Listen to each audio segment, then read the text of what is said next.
Bonjour à vous tous et bonjour à vous toutes, c'est Muriel, voyante, tarologue chamane. Je vous retrouve aujourd'hui, nous sommes vendredi 31 mars. J'espère que vous allez tous bien et que je ne me suis pas trompé sur la date. Voilà. Alors aujourd'hui, je vais vous faire la suite du tirage de 32. J'avais fait les cœurs, j'avais fait les piques. Il nous manque donc les trèfles et les carreaux. Donc on va commencer par les trèfles. Voilà, donc les trèfles, c'est un peu le rapport à l'argent. Mais c'est pas que ça. Ça peut être aussi, vous allez le découvrir, un homme brun, une femme brune, un enfant brun. On voit plein de choses. Donc on va regarder déjà, comme je dis, c'est ma façon à moi de les tirer. Hein. Ce n'est pas un livre qu'on peut acheter. Alors, la meilleure carte du jeu.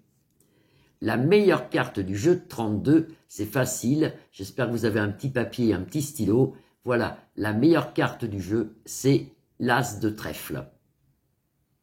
Voilà, c'est simple. Ça, c'est la meilleure carte du jeu. Et la pire des cartes, je vous l'ai dit hier, c'est le 9 de pique. Donc la meilleure carte du jeu, c'est l'as de trèfle. Ça, c'est le triomphe partout.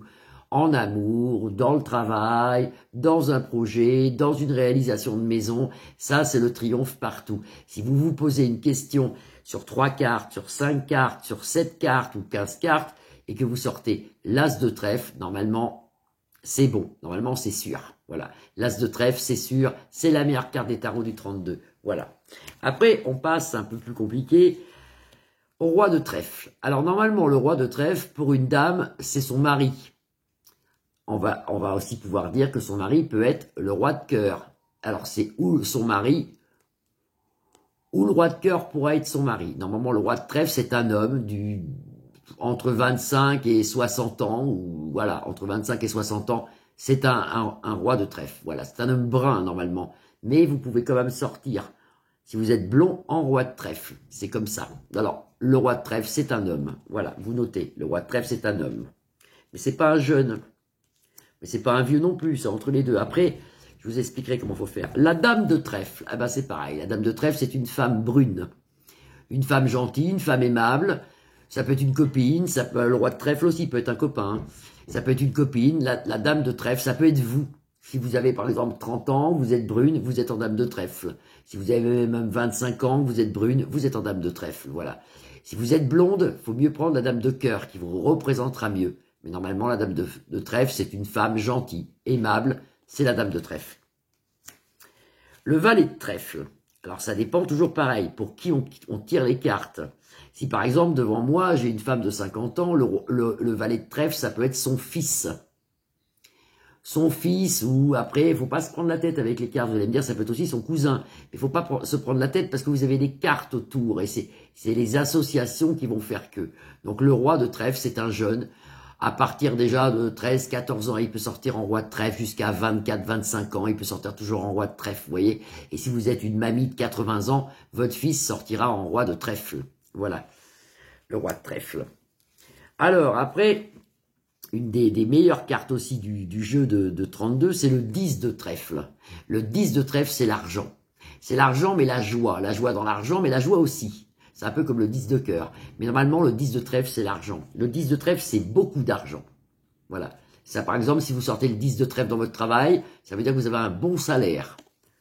Parce que le 9 de trèfle, pour moi, c'est la même chose, c'est de l'argent aussi. Mais un peu moins. Mais c'est de l'argent quand même. C'est de l'argent qui rentre. Alors si, par exemple, vous avez un héritage, si vous avez le 10 de trèfle, bah, vous aurez beaucoup plus que si vous avez le 9, vous voyez. Mais tout ça, c'est de l'argent. Donc ça va assez vite à trouver. Le 8 de trèfle, c'est aussi de l'argent, mais encore un peu moins. Mais ça peut représenter une relation sexuelle entre un homme et une femme. C'est comme ça qu'avec ce 8, on découvre des fois qu'on est trompé. Vous voyez, vous avez le 8 qui sort dans un couple. Vous vous dites, qu'est-ce que c'est que ça? Le 8 de trèfle, c'est une relation sexuelle ou alors une jeune femme brune. Par exemple, si vous avez une fille de 14-15 ans, elle sort en 8 de trèfle. Donc ça peut être, je récapitule, une relation sexuelle, ça peut être une jeune fille brune, ou ça peut être un peu d'argent qui rentre, un peu d'argent, voilà. Le 7 de trèfle, pour moi, c'est pareil, c'est une jeune fille brune, mais encore plus petite. Par exemple, si vous avez deux filles, une de 15, une de 16, une de 15 et une de 12, par exemple, ça peut être ça. Ou de l'argent. Donc les trèfles, pour moi, il y a beaucoup d'argent dans les trèfles. Le 10, le 9, le 8, le 7 peuvent être interprétés comme des cartes d'argent, de plus en plus fort ou de moins en moins fort. C'est vrai que le 10 et l'As de trèfle sont de très belles cartes, de très bonnes cartes. C'est un peu la famille, le trèfle, hein. Ça porte bonheur, ça porte la chance. J'espère que que vous comprenez, parce que c'est pas évident. Pour moi, c'est évident, mais pour vous, c'est peut-être pas évident. Mais on y reviendra dessus de toute façon. Les trèfles, je vous dis, à part le 8 et le 7 qui peuvent être, une jeune fille, deux jeunes filles, un peu, une de 15, une de 12, voilà. Mais autrement, faut pas vous prendre la tête, les trèfles, c'est de l'argent. Alors après, on va passer au carreau. Au carreau. Donc, l'As de carreau. L'As de carreau, pour moi, c'est des nouvelles. Point. Ce sont des nouvelles. Après, il y a une association avec l'As de carreau qui est un décès, mais je vous la dirai plus tard. Mais ça, c'est des nouvelles. De toute façon, je vais vous la dire même tout de suite. Ça, c'est des nouvelles. Si on met un 9 de pique à côté, c'est un décès. Pourquoi? Parce que le 9 de pique, on l'a regardé hier, c'est la fin de quelque chose. Donc, nouvelle d'une fin, nouvelle d'une mort. C'est la mort.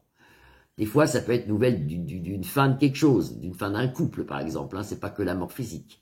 Donc ça, c'est les nouvelles. Qu'on va retrouver, il y a une autre carte dans le 32 qui est la même que celle-là, je vais vous faire voir, hein, qui représente aussi des nouvelles. Vous la verrez tout à l'heure. Le roi de carreau. Alors, le roi de carreau est un peu compliqué, lui. Alors, pour moi, le roi de carreau, c'est un homme qui est au loin, qui est loin de moi, en déplacement, ou alors c'est un amant. Le roi de carreau, ça peut être l'amant d'une femme, ou mon amant à moi, si j'en ai un. J'en ai pas, hein, mais dans l'hypothèse, le roi de carreau, c'est l'amant. Une femme qui trompe son mari, en général, elle sort cet homme, c'est l'amant. Ou alors, c'est un homme qui habite loin. C'est ou un amant, ou quelqu'un qui habite loin. Voilà. La dame de carreau, alors là, je vais vous faire rire, je sens que vous riez déjà.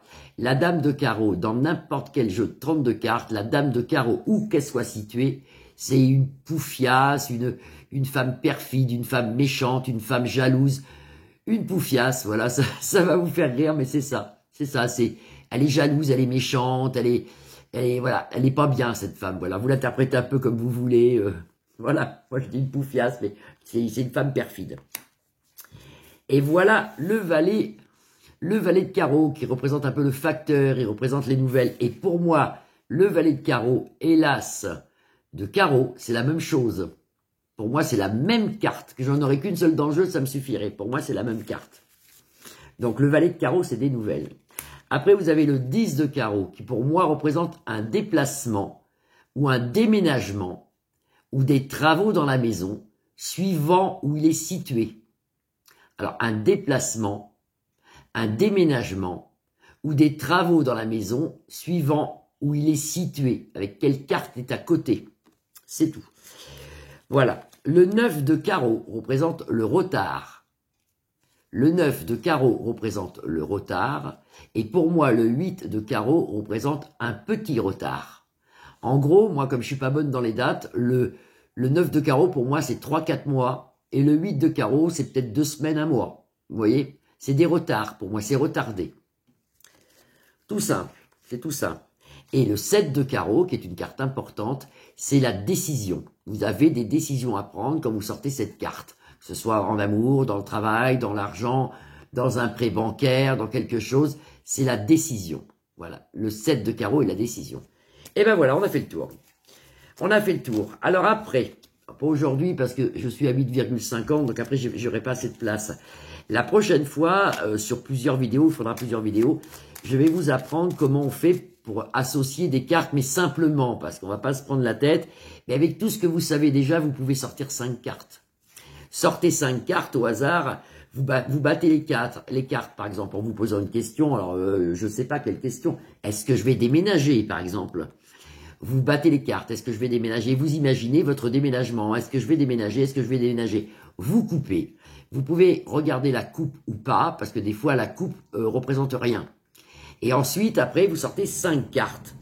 Et vous regardez dans les cartes. Déjà, est-ce que je vais déménager? Si vous sortez le 9 de pique ou le 8 de pique, non. Déjà, c'est comme ça. Si vous sortez l'As de trèfle, oui. Vous voyez? Regardez, vous allez voir. Voilà, je vous souhaite une agréable fin d'après-midi. Je vous souhaite un bon vendredi soir et surtout un bon week-end. J'essaie de vous faire des petites vidéos quand je serai en congé. Je vais essayer. Voilà. Je vous embrasse tous et moi, je suis en congé maintenant. Allez, au revoir, je vous aime, au revoir, gros bisous à tout le monde.